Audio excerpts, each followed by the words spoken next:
Today, we're taking you on our adventure from Los Angeles all the way to beautiful Rome, Italy.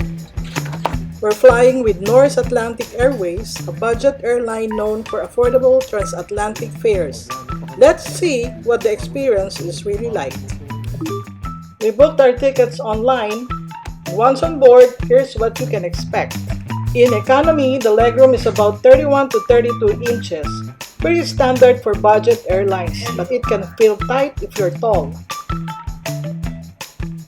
If you upgrade to premium economy, you get a generous 43-inch seat pitch, extra width, and a deeper recline, making long flights much more comfortable. There's no Wi-Fi, so download your shows before you fly.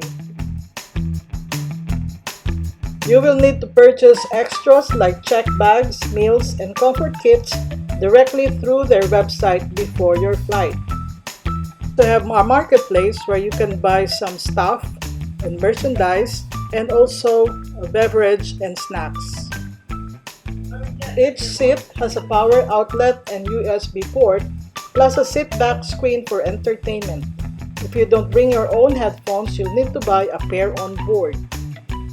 If you didn't buy any food, you can buy snacks and meals from their website. They have different selections that you can choose from. Crew is friendly and professional, and the overall vibe is surprisingly pleasant for a low-cost carrier.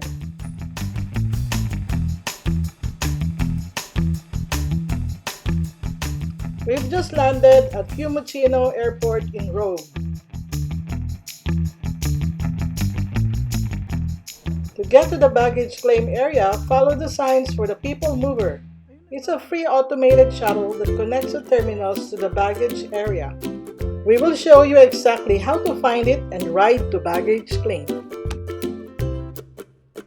We're on our way to the baggage claim area.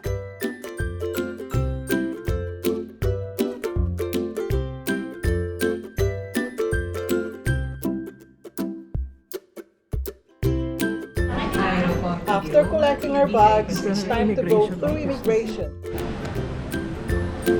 We are here in baggage claim. This is straightforward. Just follow the signs and have your passport ready.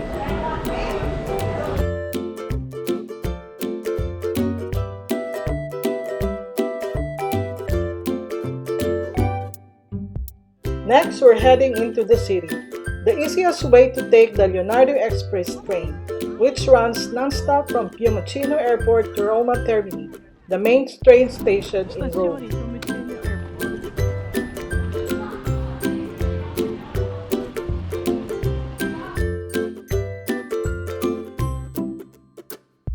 Here's how to buy your ticket. You just follow the instructions and you can pay by credit card or cash.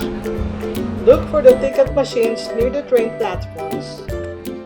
The Leonardo Express costs about €14 per person for a one-way ticket. You can pay by cash or card, and the machines have English language options. Okay, now let's find the platform. We've got our tickets, and let's find the train.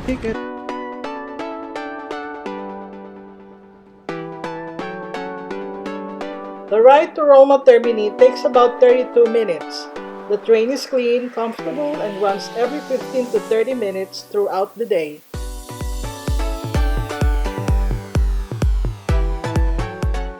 Sit back and enjoy the views as we head into the heart of Rome.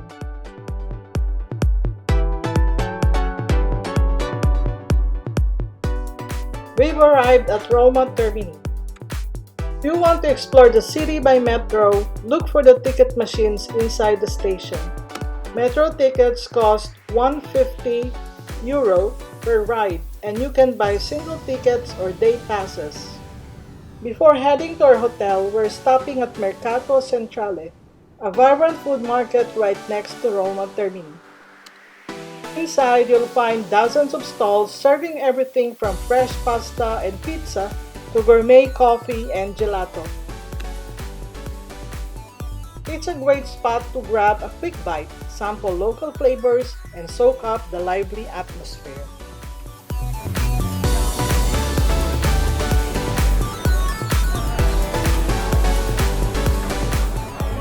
On our way out, we spotted one of Rome's famous water stations.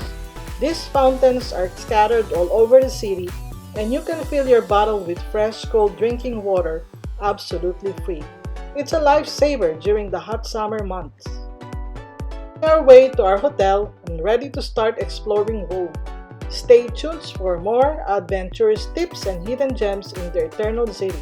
Thanks for joining us on this journey. If you found this video helpful, don't forget to like, subscribe, and hit the bell for more travel guides and insights.